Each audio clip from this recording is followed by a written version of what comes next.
que deu previsto na rodada que definiu os semifinalistas da Taça Guanabara com os 4 grandes classificados. No estádio Raulino de Oliveira, em Volta Redonda, o time de melhor campanha no campeonato, o Flamengo, contou com Renato Abreu em dia de artilheiro. Ele fez um gol de cabeça e outro em cobrança de falta, na vitória por 2-0 sobre o Olaria. No estádio Cláudio Moacir, em Macaé, o Vasco tomou um susto. Charles Chad fez Duque de Caxias 1-0. Mas Bernardo estava inspirado. O meia fez 2 gols e garantiu a vitória de virada por 2-1. No estádio Proletário, em Bangu, Fluminense e Madureira fizeram um jogo bem movimentado. Samuel abriu o placar para o Fluminense. No final do primeiro tempo, Rodrigo empatou. No segundo tempo, Samuel fez Fluminense 2-1. Mas Rodrigo marcou novamente. Final 2-2. No Engenhão, Botafogo e Boa Vista. Os dois times tinham chances de classificação. O Boa Vista começou melhor. Gilcimar de cabeça fez 1-0. E o mesmo Gilcimar fez o segundo gol. Aí o Botafogo reagiu. Lucas fez um golaço.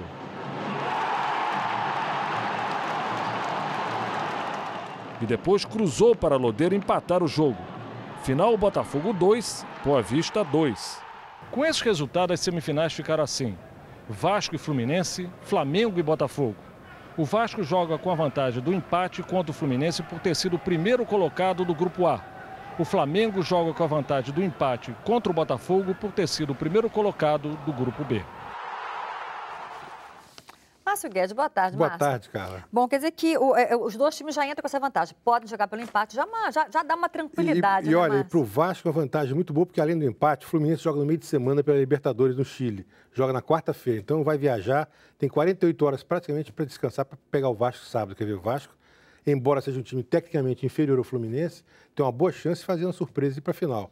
E domingo, Botafogo e Flamengo, a vantagem é toda do Flamengo, porque além de estar muito melhor que o Botafogo, o Flamengo não tem nenhum problema de descanso, vai ter a semana toda para treinar e pega um Botafogo, não digo em crise, mas muito nervoso e muito tenso em função das péssimas atuações recentes do clube. Pois é, vamos falar aí da atuação desses 4 nessa última rodada. O Botafogo saiu vaiado, né, Márcio? Vaiado, aliás, é uma rotina. O Oswaldo de Oliveira, a torcida pede a cabeça dele já há muito tempo, porque embora essa torcida reconheça que existe a fragilidade técnica do Botafogo, é um elenco muito desequilibrado, com jogadores que a defesa carente, por exemplo, de maior proteção no meio-campo, o ataque com um centroavante sempre isolado, os laterais fraquíssimos, mas o Oswaldo complica tudo isso, porque insiste nesse esquema de jogo.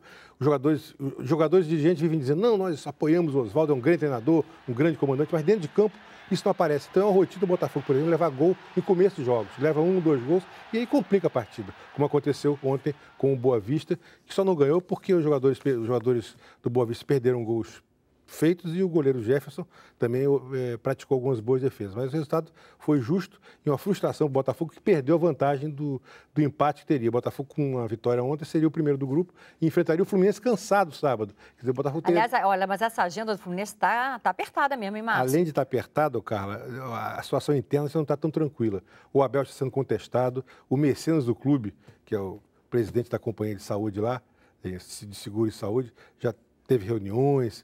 E depois do último jogo, aquela derrota para o Grêmio de 3-0, ficou 2 horas no estádio, falando cobras de lagarto do Abel. O clima já não está muito legal, até entre os jogadores. Você vê que nos últimos tempos, você vê o Fred trocando beijos na rua com a torcedora, o Thiago Neves se automedicando, o Diguinho batendo com o carro lá na Barra do Tijuca, sumindo do local.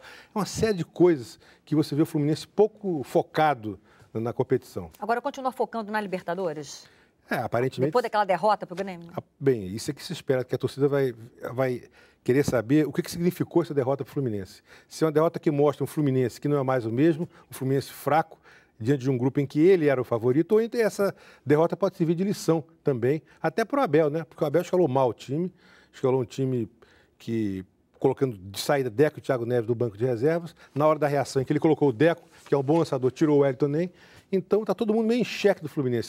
Tem um bom elenco, tem experiência de Libertadores. Mas não está fácil para ninguém, começa né? mal, não está fácil mesmo. Obrigada, Márcio. Obrigado.